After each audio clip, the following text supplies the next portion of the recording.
And welcome back. So, just about to see the cutscene for, big old tree dying.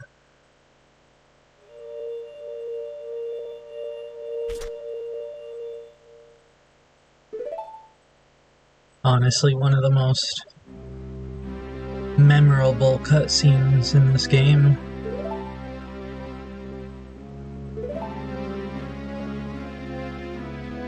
And then, of course, after all the cokery kinda blame you.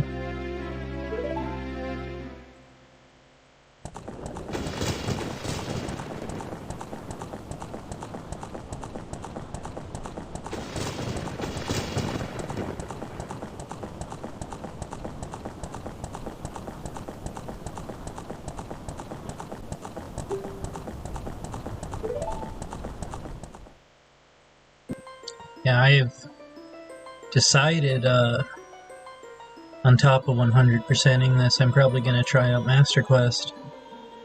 Never actually beaten that either. And then, Majora's Mask after this, I think. Another game I've never beaten. Absolutely love this, though. Describing the creation of the world.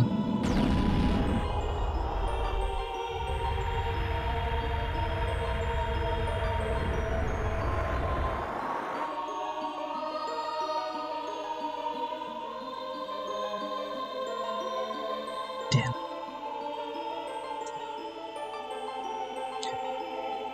Cultivated the land and created the red earth.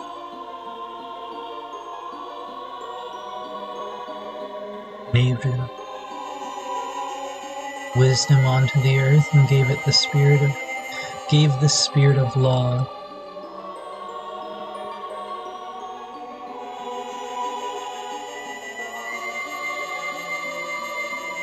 Produced all life forms who would uphold the law.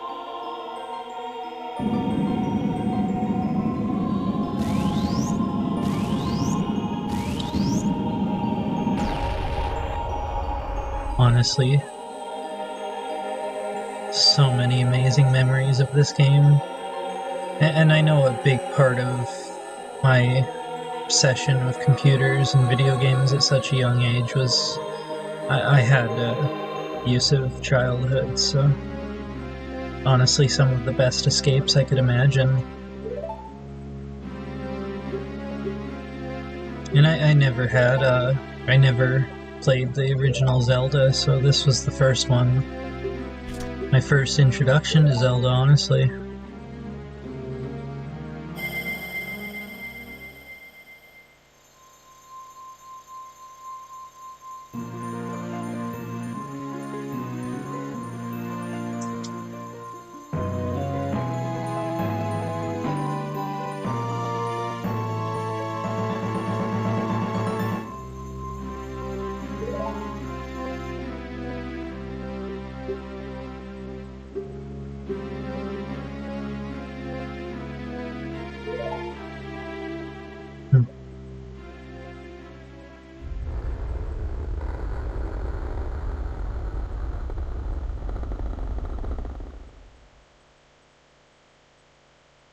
It's just such a sad scene, especially with the cokery blaming you after. Just too realistic.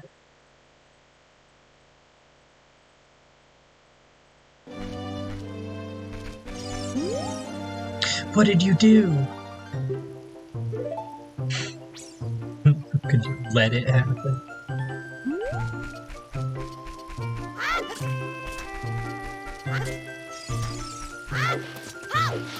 Off to the castle.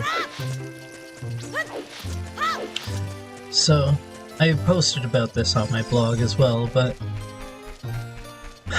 one of the most disturbing things I could imagine happened the other day. So right now I'm renting a room because I've been taking a break from work with COVID and everything else. Had some mental health issues. a while back, but recovered. And the same guy who owns the building that I live in owns all 4 buildings on this, or all sort of beside each other, 4 buildings on this street. And one of my neighbors is pretty vocal about the fact that maintenance isn't done properly. It's very bad conditions. Like, 3 of the other buildings have numerous bylaw infractions. It's bad enough the city's had to get involved, but sort of in retaliation for the fact that this neighbor is one of the ones who has been reporting these issues, owner decided he was going to move a bunch of his property into the basement of his unit and hire private security to kick the guy out. Oh, I love this character. Encountered many hardships. Can't even read correctly. Yeah, I didn't do the thing.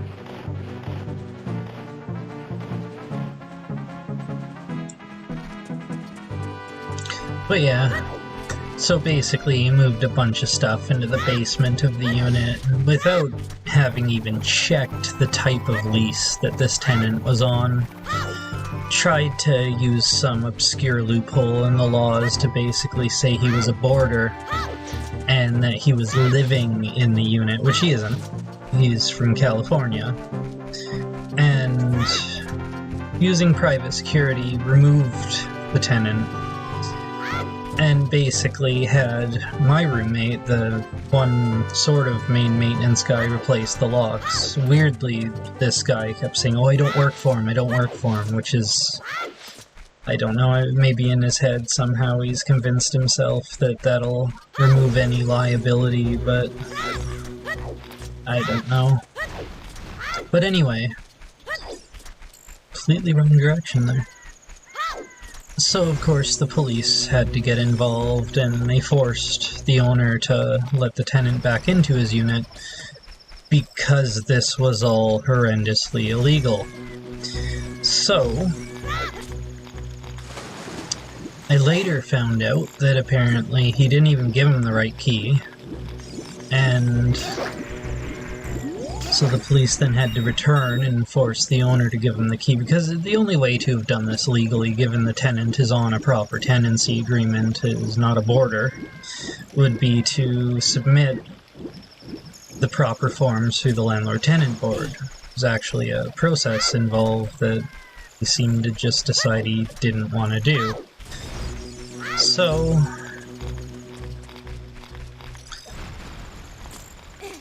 the whole situation is kind of massively disturbing.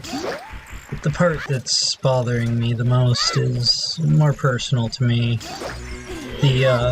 My one roommate is sort of one of the main maintenance guys here, as much as he doesn't seem to want to take on the liability involved in being an agent of the landlord, tricking himself that he's not somehow. He's been making remarks despite not having any certification in psychology or anything like that, which again isn't even relevant remotely, but trying to tell me, oh, I'm not transgender and all this other shit, just because it bothers him. And I got this vibe from him when I moved in.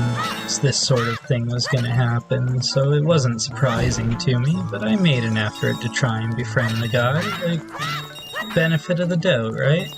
So, of course, that's begun happening recently, and it's not amazingly fun to deal with. Someone who, like, is the type of person who'll correct you using improper definitions and just adding weird parameters to things that don't have those parameters at all, and makes me wonder, like, even just arguing with people on Twitter, I've come to realize a lot of people don't seem to know that a lot of words have multiple definitions, including sort of societal definitions, purely through like slang and stuff like that. Language evolves, people use words a certain way, but just trying to stick entirely to the actual definitions that pop up when you try to define a word, he's even wrong then. And I've been encountering the same... Oh, I did the thing. The same thing with random people on Twitter. It's astounding to me, but honestly, I'd love a world where people didn't have to worry about someone else who has no right to, or anything else, questioning everything about you, as if somehow that's gonna matter at all, as if somehow... Like, it's just ego. It's pure ego. And there's no benefit to anyone from it. Like, he's outright admitted that apparently I make him uncomfortable, but I don't care. It's not my intent. It's not my issue to deal with.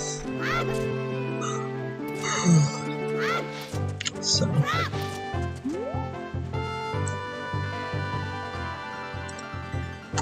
Thank you for watching.